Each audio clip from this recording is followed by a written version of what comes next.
بسم اللہ الرحمن الرحیم۔ ناظرین کرام، سیاست میں جس گروہ یا جماعت کی بنیاد شخصیت پرستی پر رکھی گئی ہو، وہ انسانی فطرت کے مطابق شخصیت پرستی، اندھی پیری عقیدت، عبادت پرستش میں تبدیل ہو جاتی ہے، جس کا عام فرد کو احساس تک نہیں ہوتا۔ پھر یہ انتہا پسندوں کی شکل اختیار کر لیتی ہے۔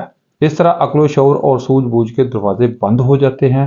معاشرے کے پریشان حال لوگ ایسی شخصیت کو واحد نجات دہندہ بنا کر امیدیں مرادیں وابستہ کر لیتے ہیں، اس کے لیے جان دینے پر تیار ہو جاتے ہیں، اسے روحانی طور پر مافقو الفطر کا درجہ دینے لگتے ہیں۔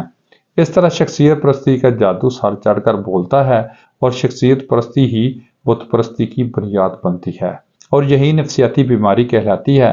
بظاہر ہم اس بات سے انکاری ہوتے ہیں، لیکن حقیقت میں عملی طور پر اس کے عقیدے اور ساحت سے نکلنا بہت مشکل ہوتا ہے۔ یہی وجہ ہے کہ اس کے اثرات معاشرے کے ہر طبقے پر پڑتے ہیں، جس کے سار کی زد میں آج کل ہمارے دفاعی ادارے بھی آ گئے ہیں۔ قرون اولیٰ میں ہمیں موسیٰ علیہ السلام کے دور میں اس کی مثال ملتی ہے۔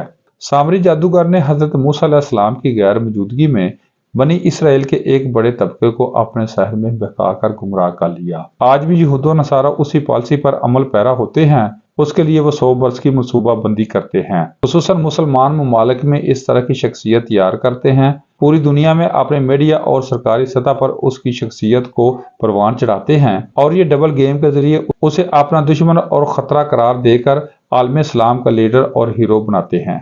دنیا کی تاریخ میں لارنس آف عربیہ، مصطفیٰ کمال، جمال ناصر سمیت بے شمار زندہ ازمودہ مثالیں موجود ہیں۔ اس گہری سازش کے آغاز میں عوام کو احساس تک نہیں ہو پاتا۔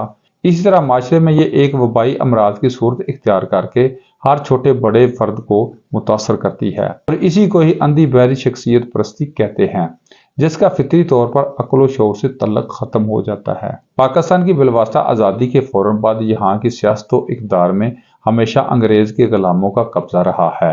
آج بھی وہی نام نہاد جمہوریت کے ذریعے سیاہ و سفید کے مالک ہیں۔ پاکستان کی روایت میں یہ بات ثابت ہو چکی ہے کہ جب کوئی اقتدار میں آتا ہے تو وہ فرعون بن جاتا ہے، اور جب وہ اقتدار کے باہر ہوتا ہے تو مظلوم بن جاتا ہے۔ اسی طرح دونوں کے کردار میں کوئی فرق نہیں ہوتا۔ پاکستان کے مسائل کا حل ہجوم کی بجائے ایک تربیت یافتہ منظم صادق و امین جماعت میں ہے۔ دنیا میں کوئی بھی غیر منظم، غیر تربیت یافتہ ہجوم کوئی انقلاب یا حقیقی تبدیلی نہیں لا سکتا۔ یہی فطرت کا اصول اور ضابطہ ہے۔ جیسا حقیقی تبدیلی اور حقیقی آزادی کی خواہش اور جذبے کا اظہار کیا جاتا ہے، اس کے لیے ایک تربیت یافتہ باکردار گروہ کا ہونا بھی ضروری ہے، ورنہ یہ خواہش ایک خوش فہمی کے سوا کچھ بھی نہیں۔ حقیقی آزادی کے لیے ہمیں تمام بات سے بالا تر ہو کر قومی اتحاد و یکجہتی کے ذریعے ایک منظم جدوجہد کی ضرورت ہے، نہ کہ اداروں پر چڑھائی کر کے کون سی ملک و قوم کی خدمت ہوگی۔